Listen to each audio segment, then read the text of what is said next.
Oke, jadi sekarang kita akan masuk ke sesi pembagian materi nih. Tapi Val, kamu tahu tidak apa itu gender education? Waduh, jujur nih aku kurang tahu sih. Gimana nih, Pak? Gak apa-apa, nanti akan ada narasumber yang dijelasin, disimak ya. Untuk para penonton juga disimak ya, nanti karena nanti kita akan mengadakan games dengan hadiah yang tidak kalah menarik nih. Wih, kedengarannya seru banget nih. Apalagi kalau ngomong tentang edukasi kesehatan dan pendidikan. Walaupun itu masih jadi hal yang umum lah ya. By the way, sekarang kita bakal membahas tentang edukasi gender. Karena edukasi ini masih dianggap tabu atau canggung dari bahas. Padahal hal ini penting banget loh untuk disampaikan terlebih ke anak-anak. Ya benar, memang secanggung itu. Bahkan ngomong ke orang tua aja rasanya nggak nyaman banget ya kan? Iya benar, emang kurang nyaman sih. Oh iya, penasaran banget gak sih kita hari ini bakal bahas apa aja nih, Mbak? Nah, hari ini kita akan membahas berapa penting sih edukasi ini, apa akibatnya kalau gender education ini tidak disampaikan dengan baik dan jelas ke anak-anak. Dan apa aja sih bentuk kasus yang sering terjadi karena kurangnya edukasi ini, hingga ke solusi supaya terhindar dari kejadian yang tidak diinginkan. Maka hari ini kita mengundang dua narasumber spesial nih untuk menjelaskan tentang topik ini. Wih, mana nih narasumber yang spesial itu? Kita panggil masuk dulu gak sih, Ivan? Sko, Ivan!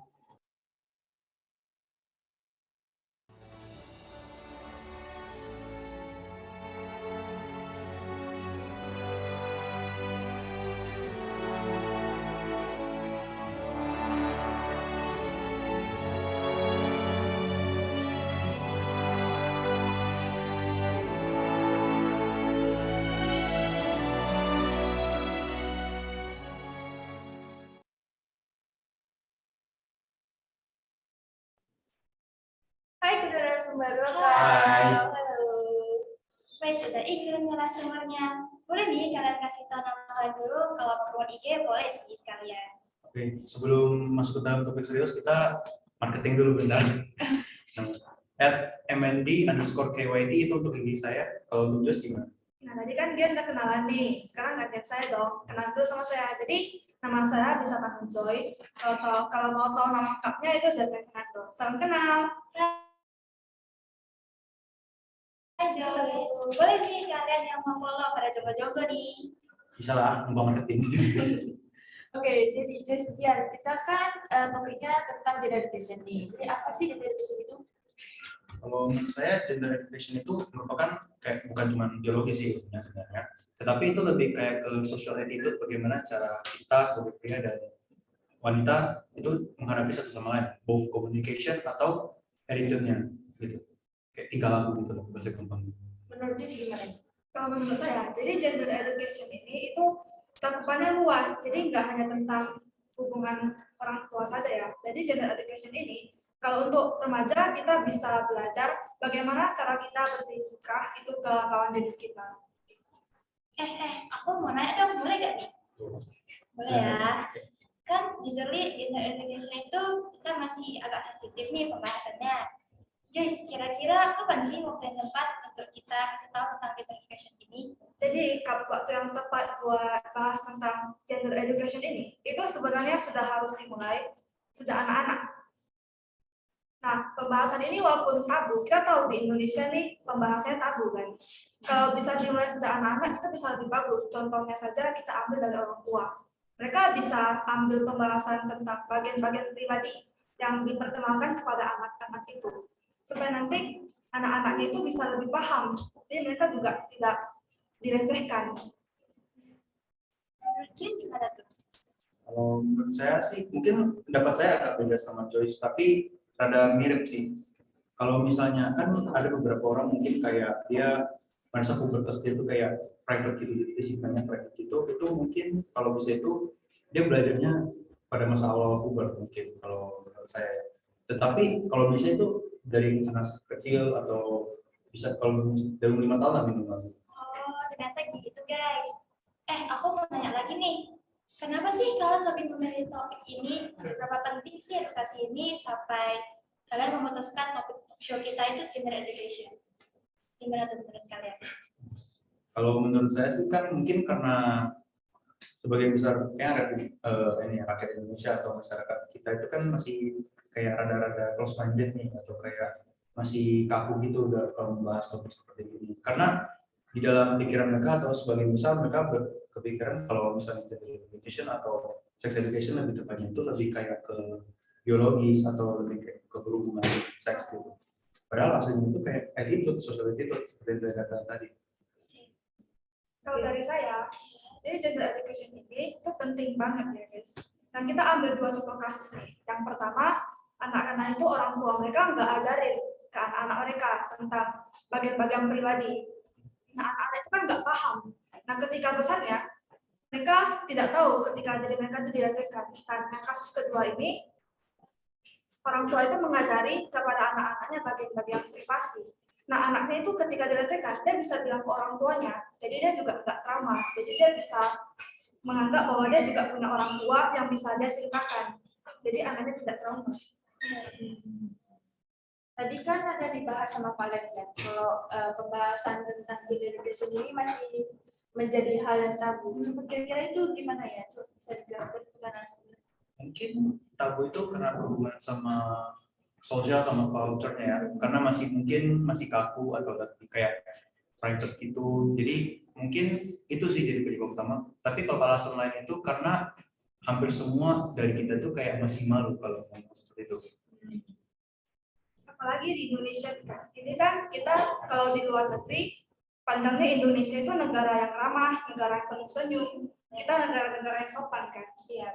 Nah, ketika kita ngomongin tentang gender education ini, apalagi kalau kita bawa tongkrongan tuh, pasti bahasnya canggung banget. Karena ngomong kita juga berkuat.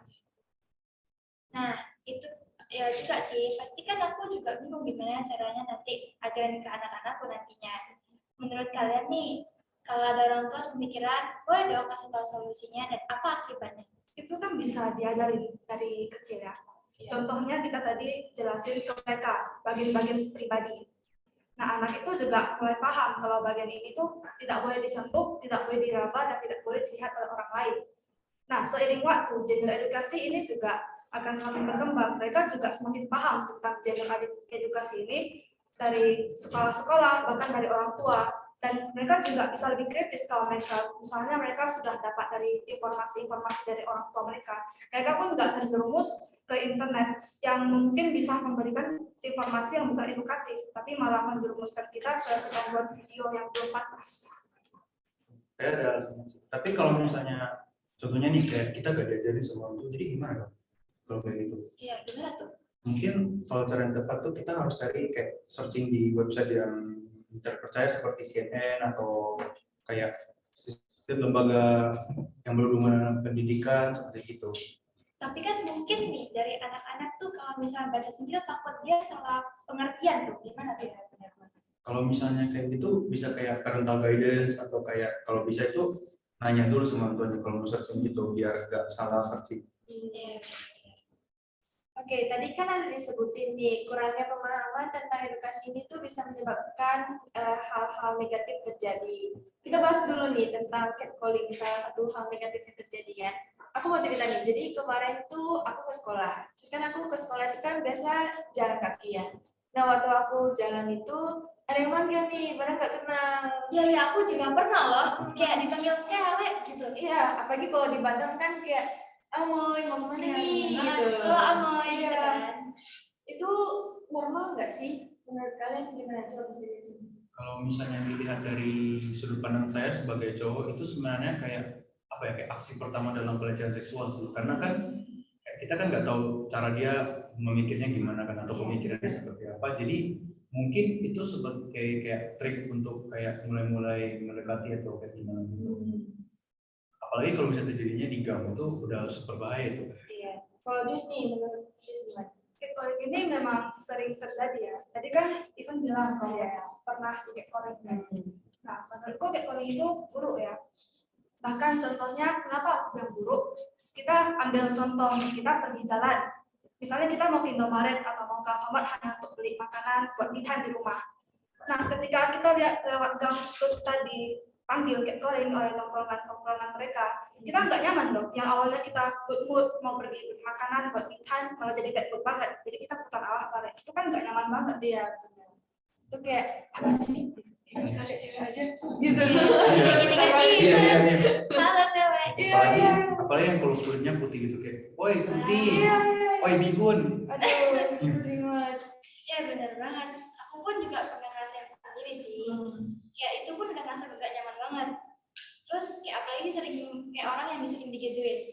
Oh ya, terus kita bisa nggak sih ngelaporin orang yang nge-catcalling kita tuh? Bisa dong. Kita bisa lapor. Yang catcalling itu ada sudah tertulis di UU nomor 44 tahun 2008. Itu tentang pelecehan ini. Jadi kita bisa pakai UU ini untuk menindaklanjuti kejahatan seperti catcalling. Dan pelakunya itu bisa diancam paling lama 2 tahun 8 bulan. Jadi bisa dilaporkan ya guys. Lama ya. Tapi aku penasaran, kalau ngelaporin itu kan repot ya. Gimana sih caranya biar terhindar gitu tanpa harus kayak kalau udah kejadian itu sekarang melapor gitu? Kalau menurut saya sih mungkin cara orang berbeda-beda ya. Tapi kalau saran saya seperti ini, kalau misalnya kalian sebagai wanita atau kayak lebih tepatnya masih SMA lah ya, wanita yang masih SMA gitu, kayak lebih baik itu jalannya itu kayak dikawal sama teman gitu. Jadi Atau berdua ya sendiri ya. berduaan gitu lah, atau kayak jalan sama keluarga lah. Pastikan jangan jalan di tempat yang gelap dan sendirian. Itu udah kayak sehoror film horor gitu. Iya benar banget. Kita kan juga tahu nih, misal kita tahu gang ini tuh banyak yang suka lakuin catcalling. Nah kita hindari aja gang itu. Kita juga bisa jaga cara berpakaian kita supaya lebih sopan. Oh iya, tadi kan Jess baru ngomong tentang cara berpakaian nih. Terus kayak banyak nih pelecehan tuh bilangnya terjadi itu karena kita salah di korbannya karena pakai baju terbuka. Kayak bisa cici bilangnya baju crop, baju haram gitu loh. Terus kayak itu menurut kalian tuh gimana tuh? Itu salah dari korban bukan sih? Tentu itu nggak salah dari korbannya. Mungkin dia memakai baju seperti itu atau dia pakai baju tertutup itu, mungkin itu the way he or she express herself itu.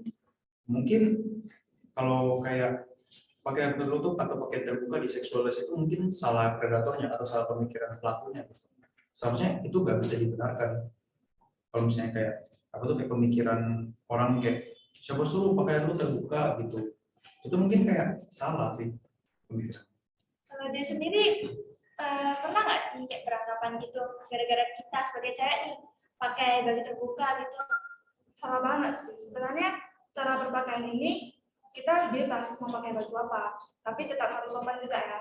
Nah, tapi dalam kejadian catcalling ini pun yang salah juga dari pihak yang panggilnya juga. Bahkan di Indonesia ini banyak menganggap kalau yang para catcalling itu hanya sebagai candaan. Itu salah banget ya, guys. Ya, aku juga ada baca di beberapa artikel berita itu tentang pelecehan seksual. Nah, itu kan apa kayak beberapa kasusnya itu bahkan yang korbannya aja masih pakai lengan panjang, terus yang berjilbab. Masih banyak tertutup banget lah ya. Iya, jadi kayak aduh sedih banget sih. Iya sih. Kadang kayak gini sih jadinya. Gara-gara itu kayak kebanyakan stigma ke cowok di Indonesia itu jadi kayak menurun gitu. Bahkan yang pakai baju tertutup aja masih bisa di-catcalling. Itu salah dari siapa? Salah dari yang panggil dong. Iya, benar. Kadang kayak saya merasa miris gitu sebagai cowok, kayak masa kita kan seharusnya udah dikasih pendidikan dari kecil, tapi kayak masih kayak dihina gitu. Iya. Sedih sih. iya kan. Kita udah mencoba nih sebagai cewek untuk pakai tutup, tapi ternyata kayak gak ada hasil gitu kan. Karena kayak kasihan gitu sih, saya capek kan. Terus aku pernah lihat tuh di sosmed emang ada pameran pakaian. Terus terakhir korban pelecehan seksual kalau nggak salah di Belgia deh. Terus lalu juga ada kasus yang terjadi di mana mereka pernah terbujuk tuh saat pacarnya minta pose picture atau biasa kita bahasa gaulnya bilang pub lah ya. Tapi bedanya pubnya ini pose terbuka. Nah, jujur aja aku cukup sering dengar itu. Terus kayak guys, kayak kita nih misal kita sebagai cewek kan, kayak terus pacar kita minta pub tapi pubnya pose terbuka, itu gimana tuh nanggepinnya? Nah, kasus-kasus seperti ini tuh sering terjadi ya. Nah, kita lihat kronologinya lah. Ada orang pacaran nih. Misalnya kita ambil si ceweknya itu korban, si cowoknya itu pelaku. Nah, ketika mereka pacaran, si cowoknya ini minta foto terbuka ke ceweknya. Karena ceweknya merasa udah percaya banget sama cowoknya, udah cinta lah istilahnya sama cowoknya. Dia kasih itu. Nah, tapi suatu ketika mereka berantem. Nah, ketika mereka berantem, foto-fotonya itu disebarkan ke internet. Kita juga tahu kalau sekarang medsos itu gampang banget kan penyebarannya, apalagi foto kayak itu kayak cepat banget tersebar. Nah, kalau misalkan nampak muka yang kena dampak negatifnya itu semua ke korban. Korbannya merasa malu banget kan, guys. Benar. Kasus ini memang sering terjadi. Kayak misalnya nih, kita kan sekarang lagi dirancang oleh aplikasi TikTok, gitu kan. Hari-hari TikTok nih. Iya, terus pasti kayak ada dong FYP-nya kita kayak ada mereka yang sudah cerita tentang kayak ayahnya minta muka gitu kan. Nah, karena itu mungkin narasumber bisa dijelasin juga nih gimana cara menghindar untuk send post terbuka gitu. Bukan menghindar, lebih waspada ya sebenarnya. Mungkin cara waspadanya itu kayak kita harus ngerti lah kode psikologisnya. Kan ada beberapa orang itu kan kayak masih lugu kan, nggak ngerti kayak, kasih dong fotonya, kasih dong. Itu pasti udah kayak ada kode khusus gitu. Jadi kayak jadi orang tuh kayak kita harus bisa jangan lugu. Kalau bisa pas diminta foto kayak gitu langsung no bilang tidak, jangan takut untuk bilang tidak. Iya, benar. Kadang kayak namanya bercinta tuh emang cinta tuh buta dan bodoh ya. Iya. Oh ya, terus kalau misalnya nih si cewek udah terlanjur kasih fotonya, terus kayak si cewek tuh takut untuk speak up karena si cowok ini kayak ngancam-ngancam, kayak semisal tuh cowok tuh kayak pengen ceweknya gini, ini itu, tapi cewek tuh nggak mau nurutin dia. Terus cowok tuh ngancam pakai foto-foto picture dia tuh dan foto terbuka itu. Nah, terus jadi solusi cewek ini apa tuh? Awal sama akhir betul apalagi. Kalian kasih juga betul-betul yang ceknya. Kalian bikin berwajib. Iya, pemerintah tidak berwajib. Tapi kan sebagian besar kan itu alasan utama, alasan. Kalau misalnya untuk alasan lain atau alasan yang lebih bisa diterima tuh, kita bisa pergi ke kayak psikiatris atau apa gitu buat rehab mental kan. Kan udah jadi korban ini pasti penuh trauma. Iya. Apalagi takut untuk punya cowok baru nih ceritanya. Trauma. Jadi nggak mau pacaran lagi gitu. Iya. Ya benar banget apa yang dikatakan narasumber tadi. Sebenarnya nggak ada korban yang sengaja diundang untuk dilecehkan. Maka dari itu tidak harusnya korban terus disalahkan. Nah guys, karena itu jangan sampai terlewatkan ya. Apalagi jangan sampai kejadian, apalagi sampai dilecehkan. Kalau mungkin kita memang pernah ngalamin, jangan takut untuk speak up atau mungkin bisa diceritain ke orang terdekat, ke orang terpercaya gitu lah ya kan. Terus harus ingat juga bahwa korban itu nggak perlu merasa bersalah kalau udah dilecehkan atau bilang apa sih kena. Jadi penyesalan gitu lah. Iya, jangan Jadi kan pelajaran aja. Ingat guys, lebih hati-hati ya, jangan sampai kalian jadi korban selanjutnya. Oke, terima kasih untuk narasumber untuk sharing-sharingnya hari ini. Ternyata banyak banget ya kasus-kasus mengenai gender education yang menurut kita. Ya, boleh kalian berdua mau nyampe sesuatu untuk penonton? Oke, kalau untuk penonton ada beberapa hal yang ingin saya sampaikan. Mungkin beberapa dari pendapat saya itu mungkin agak berbeda dari pemikiran kalian atau mungkin sudut pandang kalian. Tetapi semoga apa yang saya bawakan ini bisa menjadi materi ataupun jadi pedoman lah kalau bisa. Dan yang terakhir, saya cuma bisa bilang jangan malu untuk speak up apabila Anda merupakan korban dari pelecehan atau pernah dilecehkan oleh siapapun. Karena yang layak malu itu koruptor, bukan kalian. Kalian itu orang yang spesial. Sekian dari saya. Jadi saya juga mau bilang semangat ke semuanya. Kalau misalkan memang benar sudah pernah terjadi kejadian-kejadian yang kita sebutin tadi, itu jangan malu untuk speak up aja, atau mungkin kalian bisa minta bantuan orang yang lebih ahli lah istilahnya. Bisa kok dilaporkan. Semangat guys. Kalau mau cerita juga boleh sih sama kami. Iya. Guys. Oke, thank you ya. Terima kasih ya dan semoga. Nah guys, udah pada ngerti belum? Kalau udah ngerti, coba dong dikasih reaction jempolnya dulu. Nah, untuk yang ada pertanyaan boleh ya diisi link form yang ada di kolom chat. Boleh dikasih ya reactionnya guys. Biar kita pada tahu nih kalian udah ngerti atau belum. Ya, Ternyata udah banyak banget ya yang ngerti. Tapi Van, tadi kan materi udah jelasin nih, gimana kalau sekarang kita refreshing dulu. kayaknya mereka udah pada ngantuk sih dengar materinya. Kira-kira habis ini kita ngapain nih, Pak? Bisa jadi sih, Pak. Jangan-jangan ada yang pegang mimpi. Gimana kalau kita main game aja biar pada seger semuanya lagi? Game akan dijelaskan oleh panitia. Sebelum itu, kayak mana narasumber kita buat dulu nih. Iya. Ya. Sorry guys.